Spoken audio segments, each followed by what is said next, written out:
Hello everybody, and welcome to a top 5 video here on the channel. Today we are going to be talking about the top 5 reasons why Magic the Gathering players should be excited about Artifact, a new digital card game being made by Valve, the creators of Dota 2, in collaboration with Richard Garfield, the creator of Magic the Gathering. I'm very excited for the release of the game, and I've compiled a list of the top 5 reasons why you, as a Magic the Gathering player, should be excited as well to try the game out. Before I dive in, I do want to remind you that if you enjoy the channel and you enjoy this type of video, the top 5 in particular, be sure to hit that thumbs up button and subscribe to the channel to get updates for whenever I post new content. I will be making Artifact videos when it does go live on November 28th, so be sure to stay tuned for those. But without further ado, let's get into the top 5. Coming in at number 5, I think that Magic the Gathering players are going to be naturally advantaged in Artifact, at least when it first comes out, because they're used to interaction and complexity. Now, Artifact doesn't have the conventional type of interaction that Magic players are used to, like instant speed interaction, but the way that you pass the turn back and forth in Artifact is very reminiscent of the stack in Magic the Gathering. I make my play, you make your play, and then eventually we both decide, okay, let's let it go to the resolution part of the game, and the combat happens. So I think the Magic the Gathering players are used to that. In the preseason tournament, a Magic the Gathering Pro Tour champion, Joel Larson, actually won the Artifact preseason tournament, which was very very cool and very inspirational for other Magic the Gathering players. It shows that the skills from Magic the Gathering can comport into this new game, and it's just really nice to see a Magic the Gathering player have success at a very high level of competition. And I think that because Magic the Gathering players are used to, like, there's just such a huge card pool, there's so many different things that are going on in Magic that you can just expect that you're going to have a little bit of a leg up on people that are maybe coming from Hearthstone that aren't used to such like complex board states. I mean, yeah, and things like that. I think that the game definitely has that type of appeal to a Magic the Gathering player. Coming in at number 4, I think that the RNG in Artifact is going to take a less frustrating form than the RNG in Magic the Gathering. I mean, I think that a lot of the time there is definitely still RNG in the game, but that you're not losing a game because you didn't get to cast your spells to the same degree. Because there's no mana, because there's no land cards, you don't have to risk mana screw or mana flood. There's definitely still ways to get color screwed. You do have to have like certain cards in play to be able to cast your colored spells, but that can be mitigated by strategic play to some degree.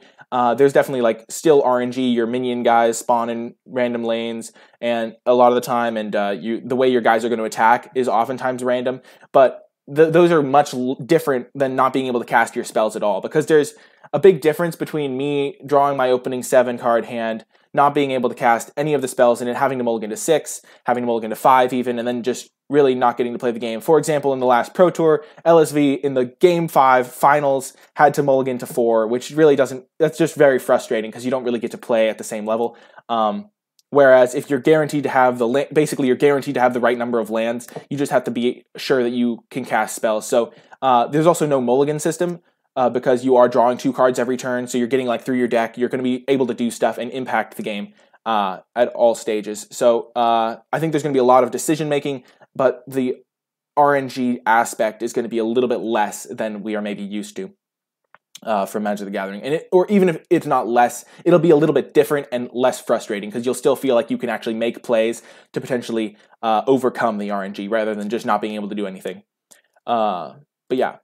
The third reason I think we should be excited is that Artifact is going to be a trading card game, not just a collectible card game. I think that's one of the biggest flaws with something like Magic Arena or Hearthstone. Not that those are bad games, but the fact that they don't allow trading between players is a little bit of a detriment, in my opinion. I think it's really nice to be able to... The Artifact is going to have an open market where you can get the cards you need for the decks that you want, so you don't have to just crack packs and hope to get lucky. That's one of the biggest feels bad moments, is when you really just need one card and you're just cracking packs, hoping to get it, and it's really just hard to get a good experience when that's the case, because it's just hard to construct decks where you want to have 3 copies of each card. In Artifact, you have a max of 3 copies, but if you just have to crack packs to get the cards you want, then it's much rougher experience, especially when you're coming from Magic, where in Magic the Gathering you don't just crack packs a lot of the time to get singles you want. You're just used to the experience of going to the marketplace, going to TCG Player, going to channelfireball.com, going to Card Kingdom, going to Cool Stuff Inc. I'm just trying not to exclude anybody if you've got a favorite one.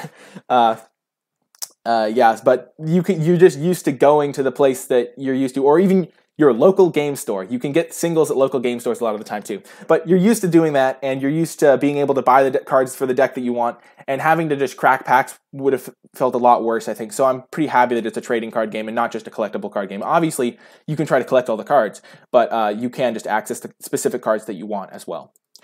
Number two, another big reason that I think Artifact is going to be great for Magic the Gathering players is Artifact looks to have good payouts for pro play, at least initially. They've already announced that they're going to have a tournament in 2019 with a $1 million prize pool. I think that's a really big announcement for several reasons. First of all, if you do want to get into Artifact, it's really nice that that's a goal you can have. I want to play in big money tournaments and maybe make a bunch of money playing the game. But I think it's also good because you have to remember that all of these games, Artifact, Magic the Gathering, Hearthstone, exist within the same universe. They're all part of the player experience in general. A lot of the same players are playing multiples of these games, and if Artifact is demonstrating that they are having successful tournaments as a new game, they're coming out with big money tournaments, it might inspire, maybe motivate Wizards of the Coast to follow suit potentially, and I think that would be really nice if they could, maybe Wizards of the Coast could maybe step up their game, maybe increase their prize pools for the pros, because the current pro payout for Magic the Gathering is pretty low, and it would be really nice if we could get some support for the pros, because the pros do drive a lot of the important things in Magic the Gathering. They come up with decks, they come up with metas for draft, like what decks are the best. They sometimes even invent whole new archetypes for draft formats for the Pro Tour. It's just really nice to have a vibrant pro scene, and if we can support them with bigger prize pools from Wizards of the Coast, that would be great, and maybe Artifact having big prize pools can potentially shift over and affect Wizards of the Coast because they're all part of the same marketplace. So that would be just, maybe not like a thing that's going to happen, but it would be nice if it happened, and also just having big payouts for players is pretty nice. But yeah, going on to the number one reason, the biggest thing the thing I'm most excited about Artifact and why I'm really hyped to play it is, boom! Artifact is designed by Richard Garfield. I know I said it at the beginning of the video. I just wanted to emphasize it. I'm very excited. It's just, he's the man who designed Magic the Gathering. He created the game that I really enjoy playing, and so I just have very high hopes for this other game that he's working to design. If anyone else remembers, the last set that Richard Garfield designed for Magic the Gathering was Dominaria, which was one of the greatest sets of all time. Maybe not, yeah, it's one of the greatest sets for Magic the Gathering, especially in recent memory. It's just really nice to know that he still has the skills. It's not that he just created Magic the Gathering and then atrophied for 25 years. He created Dominaria, which is a really great set. So he's been constantly working on this new game. Maybe he can fix some of the things he wishes he had done in Magic the Gathering. Maybe he's had a bunch of new ideas over the years he wants to implement. It's just really exciting to see what direction he takes it, what he wants to do. And that's that's pretty much the biggest reason why I'm excited to play the game, because Richard Garfield is one of the designers and a big driving force behind the game. So that makes me very excited. But yeah, that is going to do it for the top 5 biggest reasons why I think Artifact will be great for Magic the Gathering players. As I said at the beginning, if you do enjoy the video, be sure to hit that thumbs up and subscribe to get updates for whenever I post new content, including Artifact content as soon as it's released. But yeah, that's going to do it. I hope you enjoyed the video, and I will talk to you next time.